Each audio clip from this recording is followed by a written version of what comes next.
Before we get started, I wanted to show you all this awesome shirt from Super Progressives. You see, I know it's wrinkled, forgive me. You got Kyle Klinsky there, you got myself there, Black Vulcan. Kyle is the Green Lantern. Got Ellen Omar there, AOC, Bernie Sanders, Tulsi Gabbard is Wonder Woman. So you have everybody there. You can go to superprogressive.com and get the shirt. It is awesome. You would be basically helping a progressive cause, somebody trying to spread the message of progressivism. And we need more. We need more people to support efforts like this because we always say, progressives, the movement needs to be unified, and this is an effort to unify the movement and uplift it as a whole. Also, you see this hat right here? You can go to onenation.com to get this hat. Shout out to One Nation. They sent me this a while back, and I love it. Fits my head perfectly. Y'all know how I love my dad caps. So, Bernie Sanders went on Twitter and decided he was going to act a whole fool. He added Donald Trump. He added Donald Trump over climate change. He said, Donald Trump believes climate change is a hoax. Donald Trump is an idiot. Oh. Wow. That escalated rather quickly. I'm not going to lie. Now, some people may be wondering, well, what is Bernie Sanders talking about? Wait, Donald Trump doesn't believe that. Well, turns out there have been roughly 115 times where Donald Trump has shown skepticism about climate change. Donald Trump said in 2011, it snowed 4 inches this past weekend in New York City. It's still October. So much for global warming. Newly released emails prove that scientists have manipulated data on global warming, that the data is unreliable. Actually, if that was 2011, then that actually was true. There was some data manipulation. But, so he goes on to say, another tweet, global warming has been proven to be a canard repeatedly over and over again. Literally there's 100, I'll post a link to the article, there's 115 times. And they actually have this in chronological order. I'll go to some of the stuff he said in 2015. 2 Canadian Coast Guard ships rescue U.S. freighter in ice. President Obama was terrible on 60 Minutes last night. He said climate change is the most important thing. Not all of the current disasters, that a lot of them come from climate change. Okay. And he also said it's really cold outside. They are calling it a major freeze, weeks ahead of normal. Man, we could use a big fat dose of global warming right now. Okay, so let me explain something. Global warming and climate change. Well, global warming is not the thing it's not a thing. Climate change is a thing. Now, I do understand the skepticism of some people because there are some very rationally minded scientists and people. One of my friends is actually getting his PhD in atmospheric science. And he says that oftentimes the climate change conversation is hijacked by one or both sides. The right likes a lot of the time to refuse it exists. And the left sometimes weaponizes it on behalf of corporations, right? Because oftentimes who does climate change, quote unquote, climate change legislation usually benefit? It's the corporations. It's very rarely the average person, right? And so I get some skepticism from rationally minded people as far as the way climate change is discussed. Got it. However, climate change is undeniable. It has happened historically. It is going to happen again. We are a planet of cycles. Our weather is cyclical. And so instead of denying the reality of climate change or bickering or debating back and forth about whether it is, whether it isn't, what causes it, what doesn't cause it, because that's what we're really arguing about, right? When we're talking about skepticism of climate change, well, what causes it and what doesn't cause it? We need to accept that it's here. It's going to happen. So the conversation shouldn't be about what's necessarily, it should be part of the conversation, but it should not be primarily surrounded by what causes it and what does not cause it.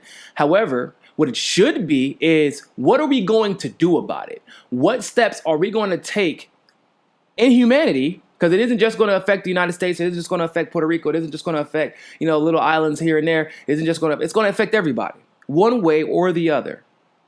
So what steps are we going to do to curb the effects of climate change on humanity? To pretend like it doesn't exist, to argue about the causes, like in bad faith, by the way. That's what it really comes down to. Because a lot of the people's money, oil money, is wrapped up in the denial of climate change.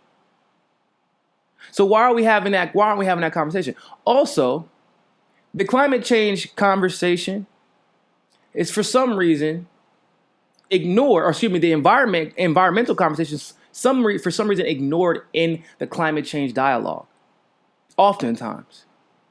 Because climate change, so oil and things like that are man-made causes, or considered man-made causes that assist with the furthering of climate change. However, when it comes right down to it, why do I got to give you an apocalyptic scenario for you to want to keep your house clean? In other words, nuclear waste, keeping your house clean. Fracking, don't do it. Keep your house clean. All these things, burning oil, right? Keep your house clean. It's really that simple. But the back and forth and the climate change deniers, and the climate change is coming. It's really already here. Right? It is. And there's no denying that. But on another level, it's just a matter of keeping your house clean. I shouldn't have to argue with you back and forth about whether or not we shouldn't be dumping nuclear waste or allowing, like Fukushima, for example, creating huge reactors that eventually will leak nuclear waste. I shouldn't have to tell you, hey man, don't build a pipe full of sewage through your own house like they do with these pipelines through entire states, like they did with the North Dakota Access Pipeline. I shouldn't have to tell you to keep your house clean. Sorry. But now on a strategic level, back to politics. I like what Bernie Sanders is doing here. Granted, he probably didn't tweet this, right? Somebody tweeted for him. He got approved. He had approval before it went out. And I like what he's doing here. To be honest with you, Donald Trump treats the presidency like it's a joke. So that's exactly how Bernie Sanders should treat Donald Trump. If Bernie Sanders treats Donald Trump too seriously, like we've seen the Democrats try and do over and over again, I'm not saying the things that he has done isn't serious, but Donald Trump himself is a joke.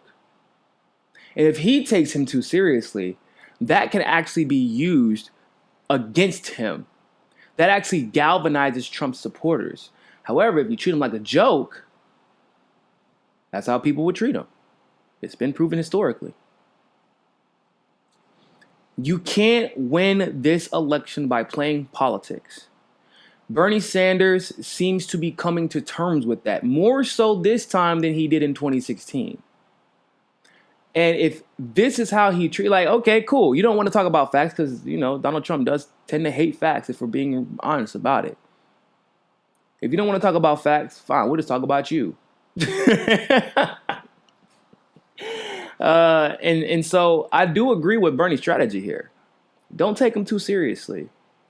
If you're going to deny reality, first it was, global warming is a hoax. I mean, global warming, they got it scientifically wrong, which is fine. It happens in science all the time.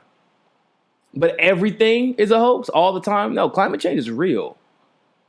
The earth gets colder, it gets warmer. These are the facts.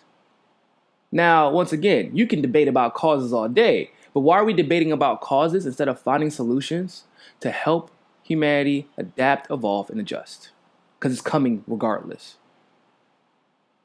Oftentimes, the environmental the alternative energy solutions help with the environment. It helps with animal life, right? Without poisoning, so we don't poison their homes and their environment. Helps keep our house clean.